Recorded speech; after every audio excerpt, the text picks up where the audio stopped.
Well, hello everyone. Welcome to Unit 3 for Precision Farming Systems course. As you can kind of see by the title slide here, we're going to be talking about display systems. And when I originally started teaching this course many years ago, the display systems that we saw in the cab were really just kind of a sub-part of something else. And so when we first started talking about yield monitors, we would say, yeah, there's a display in the cab and it displays these features. And then displays really started evolving and kind of coming into their own and taking on a greater importance in the cab. And that really spurred a lot of other things coming on to where, for me, it's kind of led to giving it its own unit, giving its own recognition, and showcasing what their importance is. So we're going to spend this unit looking at display systems, seeing how they've evolved, and kind of what it is going forward and what we can see some of that going into the future. So to begin with, as precision ag technologies evolved, as we started with yield monitors and moved into variable rate applications, getting into auto steering, and where that's led us now into advanced planer functions and water management and things. So as those have evolved, so what we have seen in the cab, the information that's being displayed to us, that has evolved. That display system has really advanced at the times as well. And to kind of put this in perspective, the very first display systems that came out with a lot of the precision ag systems, in essence, is what we would call in the computer jargon a dumb terminal or a dummy terminal. In that they really all they did was they were told to display numbers or display values or letters. They were told what to do. They had no thinking or thought computations themselves. And so a lot of the first display systems were simply that. They were a simple display. You probably had a simple little LED, or not even an LED, just a simple liquid crystal display that showed basic letters and numbers, similar to what you would see on a calculator or something on a simple wristwatch. The other thing is there was a lot of buttons and switches. If you needed to do something, you had to throw a switch or you had to push a button, and each button and each switch had a different function. So you saw a lot of that. The other thing is as I kind of mentioned, since these are dumb terminals, they were told what to do. Somewhere else, the brain, so in a combine on a yield monitor, when it's calculating the yield and the moisture, that was being done somewhere in like a brain box or something. And the terminal was connected to it, the display was connected to it, and so the display was just being told, display this number, display this value. So not even the thinking was being done there. And the other thing is that each display kind of had its own single function. So the display that you saw in a combine was specific for yield monitoring. In your tractor, if you had a planter, you had a planter monitor. That planter monitor only worked for the planting, to record the information from what's coming from the planter, to tell you what's coming from the planter. The same thing in the sprayer. So they were all single function devices. And kind of begin with, here's some of those early precision ag devices of display systems. Upper left hand corner, you have a Ag Leader Yield Monitor 2000. This was their very first yield monitor that came out, and as you can kind of see, it was a very simplistic display, no graphics, and a lot of buttons on that display. So if you wanted to, you hit a certain button to show how many acres you had. You hit another button to show what was the yield or what was the moisture. Upper right-hand corner, these displays are still common, very popular thing. The Raven SCS monitor systems, quite a few different models, but once again, you can see a lot of buttons, very few, very limited display, a couple switches. Bottom left-hand corner, that was a yield monitor for a microtrack system. And same thing there. The display was actually kind of nice. You actually had quite a bit of text in there, or quite a bit of information that could be displayed, unlike what you saw in the other ones. But once again, if you wanted to move around, there was a couple switches at the bottom you had to click through just to get to from a What was my yield for this field to what was it for this load to this farm, so forth and so on. And the bottom right hand corner, these are the good old famous John Deere brown boxes as they were referred to. The graphics on them, you can see there's a little bit of graphics, but once again, a lot of buttons. And all of these systems were not the most user friendliest. That's kind of the biggest drawback that they had is it took a lot to get used to know how to run them and how to operate them effectively. So these were kind of the first displays, and then it kind of started evolving after that.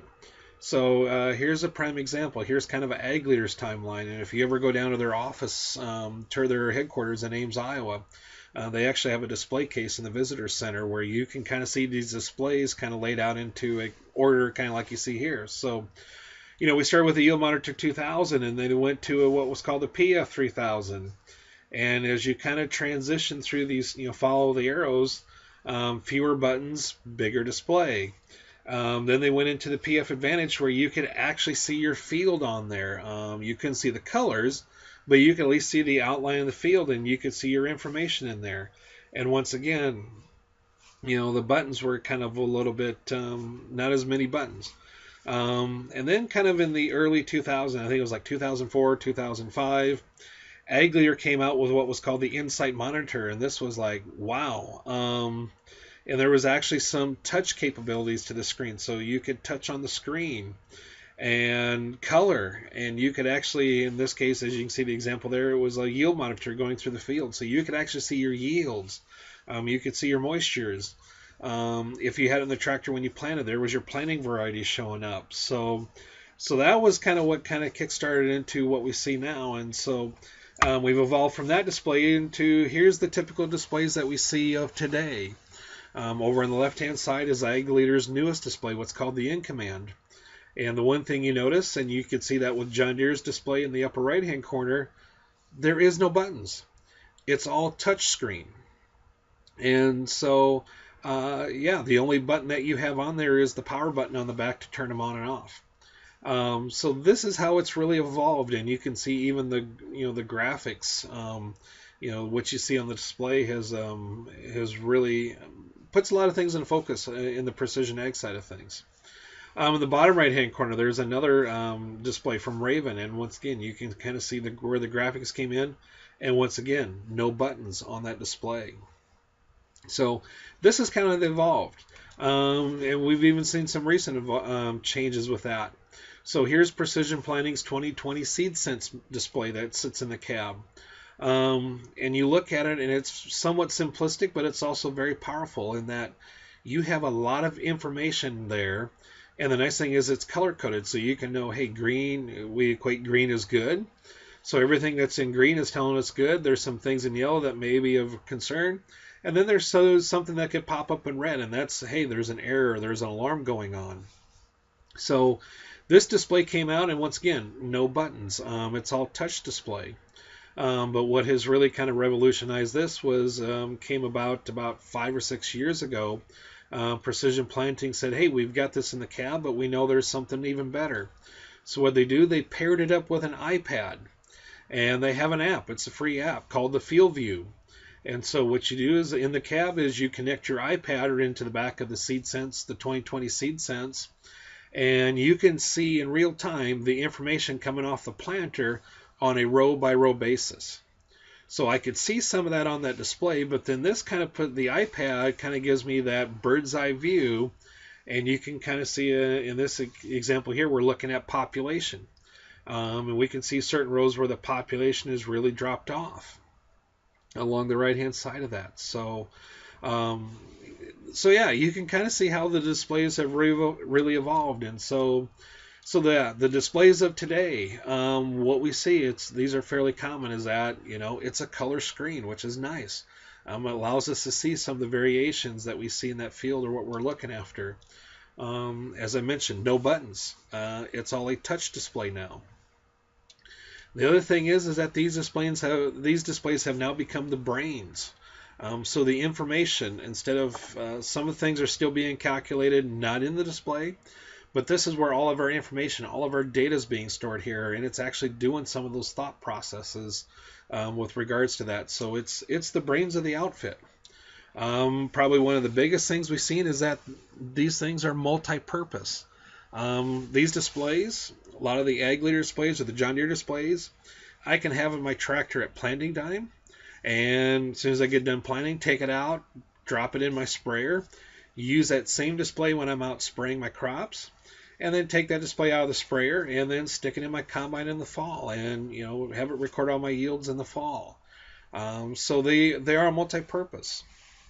Um, and the impact that this has caused by doing this is what we've seen.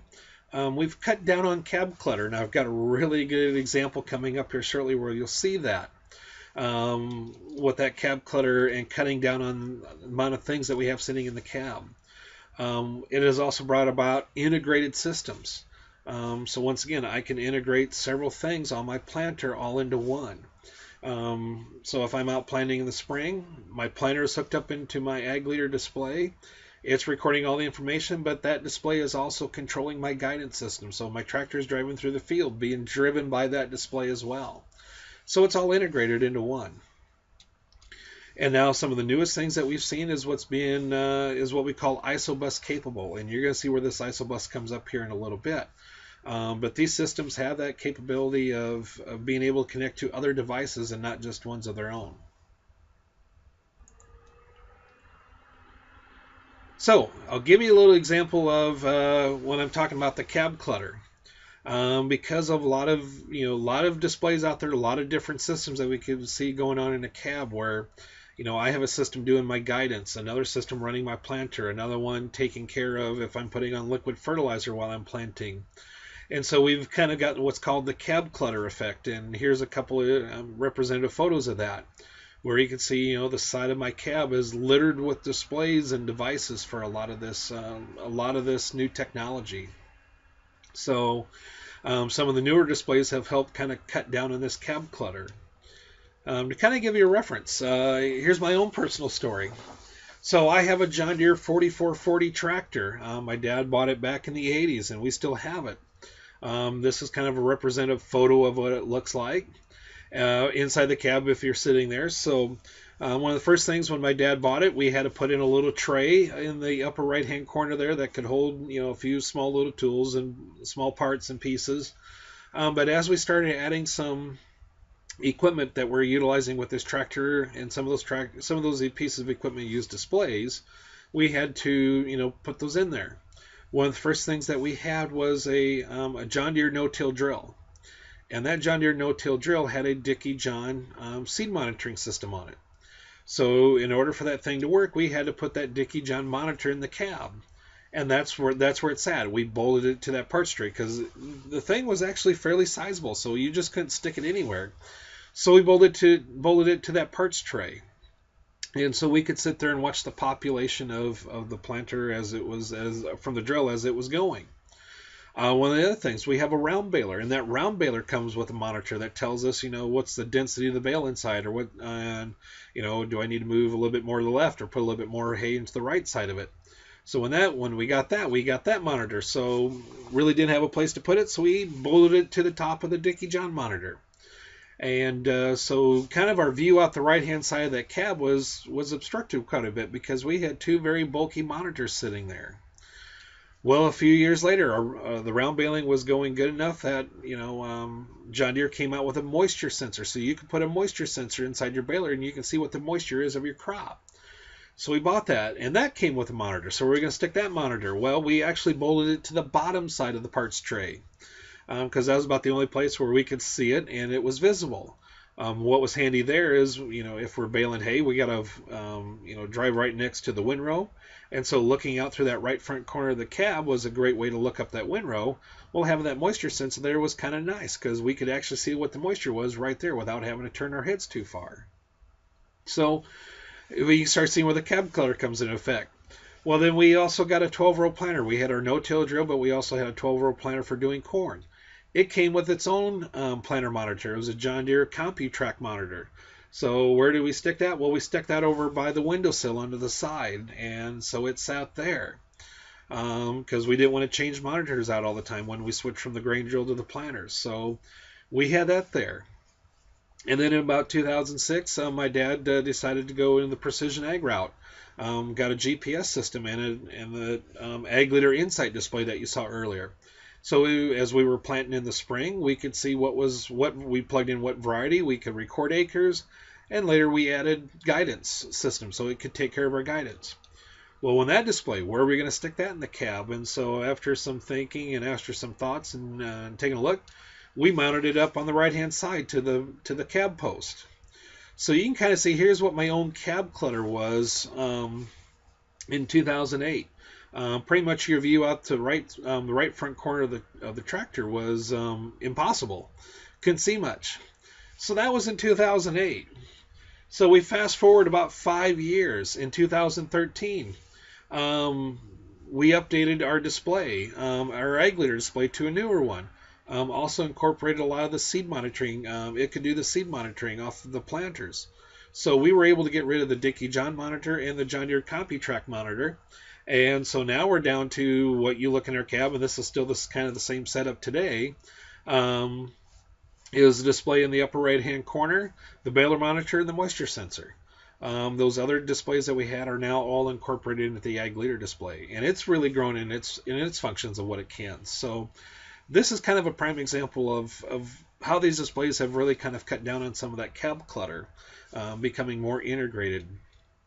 So that's kind of what displays are, kind of that brief little history. So I'm going to stop it at this point with this first part of the video lecture series. The next part of the series, we're actually going to get into some more of the brains and some of that integration and kind of what the future is. So we'll see you in the next unit.